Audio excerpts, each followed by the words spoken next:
नमस्कार दोस्तों, आपका स्वागत है हमारे YouTube चैनल पर। आज हम बात करेंगे भगवद गीता के अध्याय 5 श्लोक 15 के बारे में। इस वीडियो में हम जानेंगे कि कैसे इस श्लोक के माध्यम से भगवद गीता हमें जीवन के वास्तविक अर्थ और कर्मों की सच्चाई सिखाती है। अगर आपको हमारा यह वीडियो पसंद आए तो कृपया लाइक करें और हमारे चैनल को सब्सक्राइब करना न भूलें। चलिए अब हम इस अद्भुत श्लोक की गहराइयों में उतरते हैं। विज्ञानं आत्मनं ज्ञात्वा कर्माण्यन्यतानि च नित्यं तु संन्यासं सम्यक विज्ञाय योगिनः।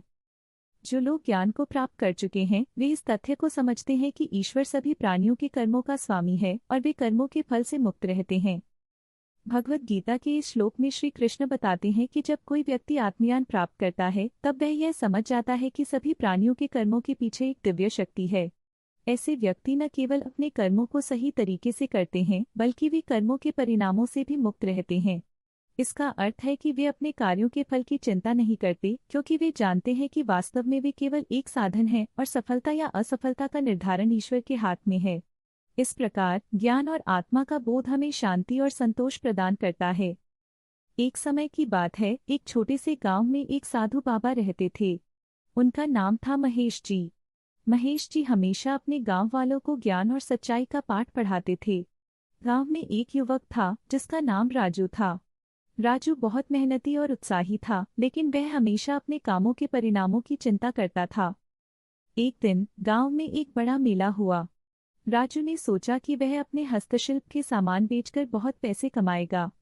उसने दिन रात मेहनत की, लेकिन जब मेला समाप्त हुआ तो उसे केवल कुछ ही पैसे मिले। वह बहुत निराश हुआ और अपने भाग्य को कोसने लगा।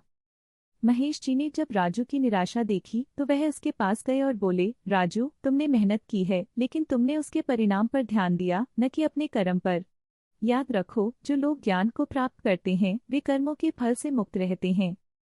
राजू ने सोचा, क्या मैं सच में अपने कर्मों को सही तरीके से नहीं कर रहा था?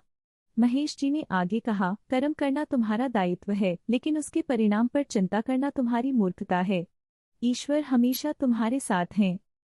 राजू ने महेश जी की बातों को समझा और उसने अपनी मेहनत को ईश्वर को समर्पित कर दिया।